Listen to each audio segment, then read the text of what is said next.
আমি বৰগুলি হাই স্কুলৰ ফালৰ পৰা এই কাৰ্যসূচীটো আমাৰ আমবাগান বেংকৰ শাখা পৰিচালক মহোদয়ক আমি আন্তৰিক ধন্যবাদ জনাইছোঁ।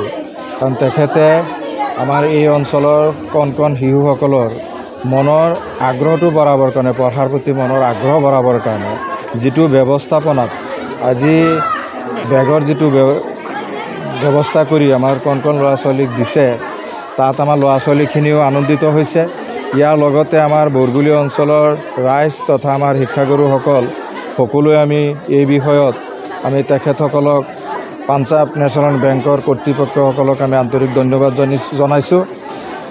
আৰু বিশেষকৈ আমাৰ এই অঞ্চলৰ উঠি অহা যুৱক হাদি আলম তেখেত এজন নিষ্ঠাৱান CSP কৰ্মী আৰু তেখেতৰ CSPখন খুব সুন্দৰভাৱে পৰিচালিত কৰাৰ কাৰণে তেখেতৰ নেতৃত্বত আমাৰ এই অঞ্চলত যোৱা বছৰ আমি দুখীয়া মানুহৰ কাৰণে কিছু বস্তু পাইছিলোঁ, দুখীয়া মানুহক কম্বল দিয়াৰ ব্যৱস্থা কৰিছিল।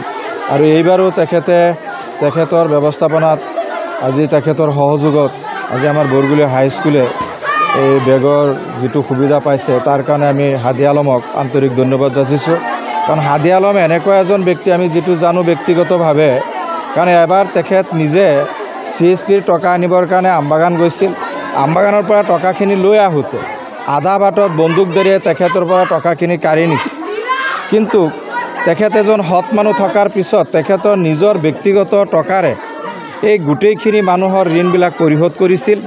আৰু সেই তেতিয়াৰ পৰাই বৰ্তমানলৈকে পাঞ্জাৱ নেশ্যনেল বেংকৰ এটা সন্মান আৰু পাঞ্জাৱ নেশ্যনেল বেংকৰ কৰ্মকৰ্তাসকলৰ এটা আত্মবিশ্বাস আমাৰ ৰাইজৰ মাজত জাগ্ৰত হৈছে। আৰু এই আত্মবিশ্বাসটোৱে এই অনুষ্ঠানৰ যথেষ্ট উন্নতি হ'ব বুলি আমি আশা ৰাখিছোঁ, লগতে ৰাইজৰো হ'ব। কাৰণ আমি আগতে জানো যে বেংকত মানুহে টকা থয় আৰু টকা উলিয়ায়, কিন্তু এতিয়া দেখিছোঁ যে বেংকৰ যদি সৎ ইচ্ছা থাকে তেতিয়াহ'লে দুখীয়া ৰাইজৰ বা বিভিন্ন অঞ্চলৰ বিভিন্ন অনুষ্ঠানত বহুত ধৰণৰ সহায় কৰাৰ তেখেতসকলৰ শক্তি আছে। আৰু সেইখিনি বস্তু আমি অন্য বেংকৰ পৰা পোৱা নাই, আমি একমাত্ৰ পাঞ্জাৱ নেশ্যনেল বেংকৰ পৰাই পাইছোঁ। আৰু আমি আশা ৰাখিছোঁ যে এখেতসকলৰ নিচিনা আদৰ্শৰে অন্য বেংকৰ কৰ্মচাৰীসকলক অকণমান ৰাইজৰ মাজত আগবাঢ়ি আহক, আপোনালোকৰ নীতিগত যিখিনি সেইখিনি ৰাইজে পাক। গতিকে যদিও ইয়াত ক'বলগীয়া বহুখিনি আছিল, মই আৰু বহলাই ক'ব বিচৰা নাই। সদুশেষত আমাৰ বৰগুলি হাই স্কুলৰ শিক্ষক শিক্ষয়িত্ৰী, লগতে আমাৰ মৰমৰ ছাত্ৰ ছাত্ৰীসকল আৰু পৰিচালনা কমিটিৰ বিষয়ববীয়াসকল আৰু সন্মানীয় ৰাইজ, আমি সকলোৱেই পাঞ্জাৱ নেশ্যনেলৰ বেংকৰ আমাৰ যিজন মুৰব্বী আমাৰ মাজত উপস্থিত আছে তেখেতক পুনৰ আন্তৰিক ধন্যবাদ যাচিছোঁ আৰু তেখেতৰ দীৰ্ঘায়ুৰ সুস্বাস্থ্য কামনা কৰিছোঁ।